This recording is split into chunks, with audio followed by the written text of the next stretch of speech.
karena tidak punya legal standing. Kalau memang lagu ini dalam statusnya sudah mendapatkan royalti dari band Stinky.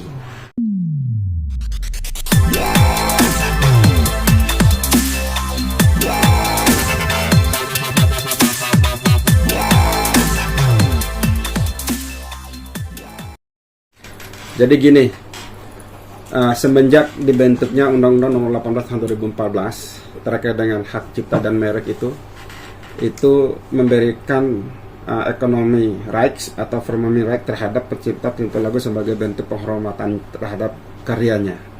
Jadi bagi siapapun yang akan menyanyikan, mempublikasikan atau mengkomersilkan hak cipta seseorang itu harus seizin pencipta. Nah, terkait dalam kasus ini, kita juga harus melihat tidak serta-merta terkait dengan komplainan terhadap pencipta lagu. Kalau lagu itu tidak pernah dinyanyikan atau lagu itu belum pernah didaftarkan kepada LMK, maka posisinya juga bukan dalam tataran posisi lagu itu masih pantas dipublikasikan apa tidak. Nah, untuk kasus Andre sendiri, kita juga harus melihat gini. Terkait dengan lagu yang pernah dibawakan oleh band Stinky, ini kan 70-an tahun 80-an kan? 90-an ya, kalau lebih kurang ya. Band Stinky ini kan lagu yang sudah lama terpublikasi. Dan pada saat itu kan Andre Taulany sebagai penyanyi di band Stinky. Baru sekarang baru heboh-heboh. Kita harus melihat satu pertanyaan pertama, apakah lagu ini udah terdaftar di lembaga yang namanya LMK gitu. Nah, kalau memang pencipta lagu kepingin mendapatkan hak royaltinya, maka lagu ini harus didaftarkan kepada lembaga LMK namanya. Nanti LMK yang akan mengkonfirmasi atau memasang tarif kepada band atau penyanyi yang akan menyanyikan lagu ini. Nah, dari tarif itu LMK yang akan membayar kepada pencipta lagu. Begitu secara teknis administrasinya. Nah, yang kedua pertanyaannya, apakah saat ini masih berlaku yang namanya hak royalti pencipta lagu itu atau sudah terputus? Kalau masih berlaku dan masih ada jangka waktu, tidak bisa dong pencipta lagu main sewenang-wenang untuk melakukan tuntutan terhadap penyanyi atau band yang sudah membayar royalti itu. Nggak bisa sewenang-wenang seperti itu. Yang ketiga, apakah Andre Taulany ini statusnya masih status sebagai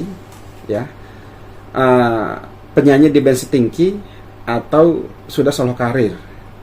Kita lihat, kalau memang seperti itu, siapa sih yang melakukan pembayaran terhadap royalti lagu ini kepada penciptanya? Apakah atas nama band Stinky atau atas nama personalnya Andre? Gitu. Kita lihat dari sana. Nah, apabila atas nama band Stinky, memang Andre dipersalahkan menyanyikan lagu yang dia di luar daripada haknya. Tetapi bukan pencipta lagu yang protes. Yang akan memproses atau protes itu ya band Stinky yang sudah membayar royaltinya. Pencipta lagu nggak punya hak lagi. Gitu. Nah, tetapi apakah tujuan Andre menyanyikan lagu ini untuk tujuan komersil atau tidak? Kan jelas tuh komersilnya. Kalau komersil itu tentu berharap ada event-event tertentu, dia mendapatkan pembayaran segala macam, dan itu memang harus izin band Stinky, bukan pencipta lagu. Karena lagunya kan udah dibayar oleh band Stinky gitu. Nah, tetapi kalau Andre ini hanya untuk lagu dalam acara-acara yang tidak mendapatkan komersil atau pembayaran, ya tidak bisa juga dituntut. Karena tujuan Andre kan hanya menghibur penonton gitu. Misalnya disuruh nyanyi seketika, dia tidak dibayar gitu di pesta pernikahan atau acara apa, tapi dia tidak dibayar, ya sah-sah saja. Tinggal nanti kan sebenarnya bisa izin itu kan tidak tertulis juga, bisa telepon atau seperti itu, tapi itu tidak masuk dalam kategori pidana lah. Gitu. Kecuali dia memang menyanyikan lagu itu untuk tujuan komersil secara terus-menerus gitu. Dan di dalam Undang-Undang Nomor 18 Tahun 2014 juga itu tidak berbicara tentang nyanyi gitu sih, tidak diatur secara jelas sih. Yang diatur secara jelas di sana terkait dengan mengcopy lagu yang diciptakan itu dengan merubah covernya, syairnya, nadanya, dan aransemennya segala macam. Itu yang kategori tindak pidana di dalam bidang cipta lagu dan merek ya. Oke. Bang, dalam kasus ini kedua belah pihak, Andre dan pencipta lagu, sama-sama sudah keluar dari band Stinky ya. Nah, pencipta ini menagih sebuah royalti, mensomasi dulu untuk pihak Andre yang sama-sama udah keluar, nggak boleh bawain lagu gitu. Nah, itu ada hak juga Bang dari pencipta untuk larang-larang. Kalau mereka sama-sama keluar dari band Stinky, sekarang pertanyaannya, lagu mungkinkah ini siapa yang punya hak? Apakah pencipta lagu atau band Stinky-nya? Ya, pencipta lagu nggak punya hak untuk melarang Andre ketika lagunya ini udah menjadi bagian daripada band Stinky yang udah dibayar royaltinya, atau masih ada masa berlaku royaltinya, kan begitu? Apa dasar hukumnya? Karena dia cipta, kan dia udah menjual, kan dia udah mendapatkan royalti, nggak punya dasar hukum. Error in persona kalau kita orang yang bilang. Dia nggak punya legal standing itu untuk itu. Mungkin dia nggak melarang Stinky karena mungkin Stinky udah setoran ya, kasar seperti itu. Nah, mungkin kalau Andre dia nyanyi di perform di luar Stinky gitu, dapat keuntungan. Nah, mungkin itu jadi permasalahan dari penciptanya Bang. Seperti itu gimana tuh Bang? Bisa saja penciptanya mempermasalahkan itu, tapi dia tetap nggak punya legal standing, nggak punya dasar hukum. Gitu. Yang punya legal standing atau dasar hukum itu band Stinky-nya yang sudah mengkontrak lagu ini. Harusnya manajemen band Stinky-nya yang somasi Andre. Seperti kasus Ahmad Dhani dan Once. Ahmad Dhani itu sebenarnya bukan berdasarkan pada diri dia sebagai pencipta lagu, tapi atas nama band 19, band Dewa 19. Coba aja, atas nama band 19 dia, karena Once sudah keluar dari band Dewa 19, dia nggak boleh nyanyikan lagu band Dewa 19. Kan gitu. Bang, ditegaskan lagi Bang ya. Berarti pencipta lagu ini atau si Endang ini namanya nggak boleh mensomasi Andre atau melarang Andre untuk membawakan lagu Mungkinkah itu. Itu nggak benar Bang ya? Salah ya? Itu tidak benar karena tidak punya legal standing. Kalau memang lagu ini dalam statusnya sudah mendapatkan royalti dari band Stinky. Bang, Gitu. terkait lagu tadi Bang yang Jangan Tutup Dirimu sama satu lagi Mungkinkah, itu yang buat kan Andre Bang, Andre sama Endang ini. Terus mensomasi itu Bang, mensomasi Andre itu gimana Bang? Mereka kan udah ada ketok palu mereka antara mereka berdua 90% untuk ini. Itu gimana Bang? Kan gini, kalau dalam satu lagu diciptakan oleh satu orang atau lebih, Iya. maka nanti itu dilihat pendaftaran di lembaga LMK itu atas nama siapa. Kalau memang atas nama 2 orang, berarti 2 orang ini memiliki hak. Jadi terhadap satu lagu tidak boleh satu orang yang komplain, harus 2 orang. Harus 2 orang dong, kan sama-sama punya hak.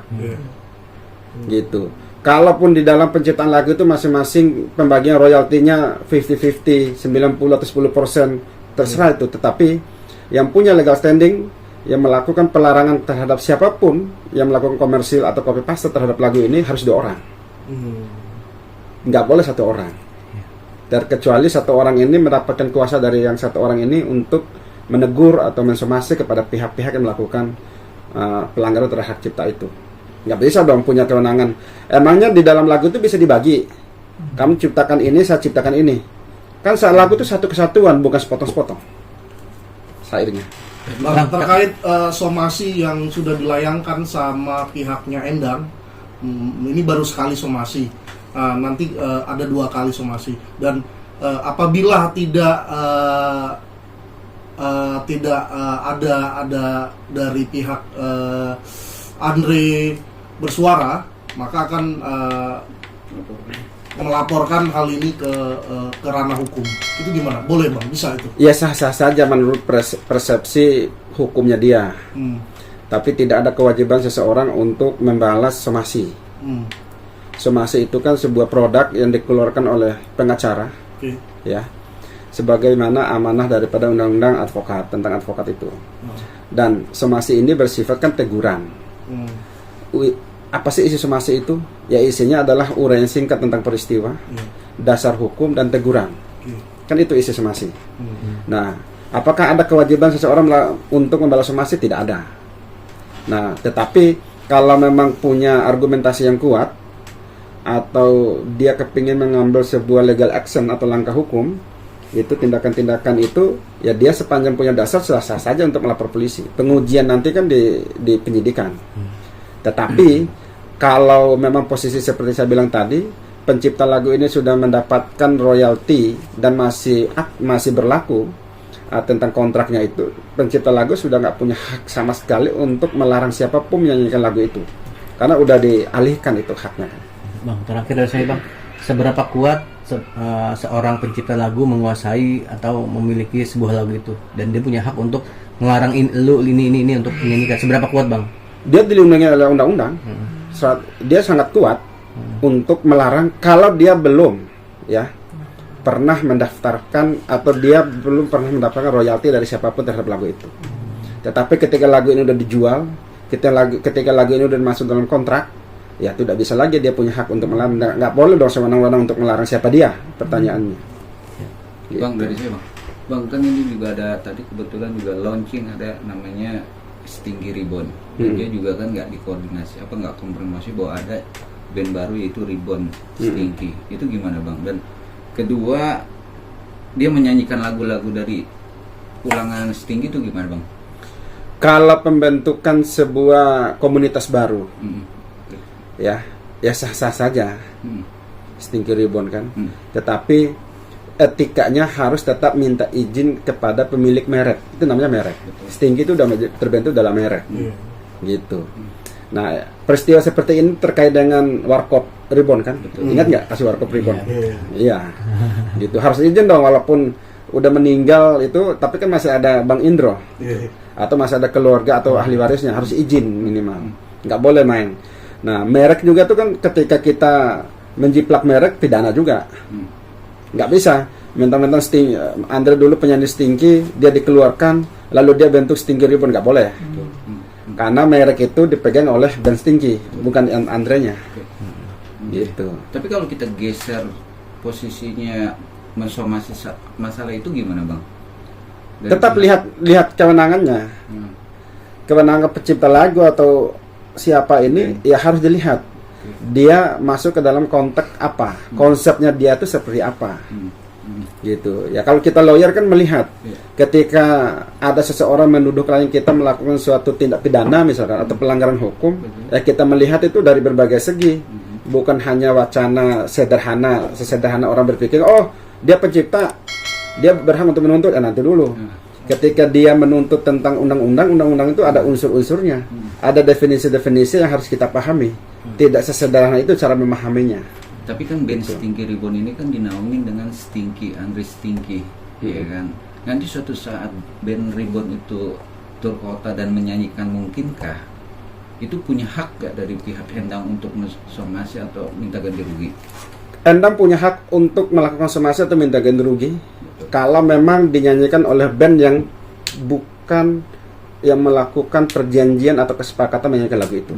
Misalkan pencipta lagu ini melakukan perjanjian royalti dengan band Stinky, ya kan? Band Stinky ya. Lalu para personil band Stinky ini pecah-pecah atau masih rubah nama bandnya, harus konfirmasi pencipta lagu. Nggak bisa langsung sewenang-wenang, langsung menyanyikan lagu itu dengan nama band lain, walaupun personilnya masih sama. Nggak bisa, gitu. Karena yang dilihat itu nama yang terdaftar, gitu. Kalau di luar nama terdaftar melakukan suatu pelanggaran hak cipta atau merek, ya tetap bisa dituntut hukum. Beda sama kasusnya yang kemarin itu ya Kutlus, Detikus sama Kus+. Nah, ya kan? Itu gimana Bang perbedaannya? Itu beda. Kalau Detikus sama Kus, mereka ini kan sama-sama di dalam internal band kepingin bentuk. Tetapi kalau secara hukum itu bukan yang menciptakan, ya. Kalau merek ya, tetapi yang mendaftarkan. Atas nama siapa merek itu didaftarkan kepada Dirjen Cipta dan Merek sana, Kemenkumham. Itu. Jadi tidak bisa komplain, oh saya ciptakan segala macam. Bukan itu, yang dilihat itu legalitas formilnya. Terdaftar atas nama siapa di dalam Kementerian Hukum dan HAM itu.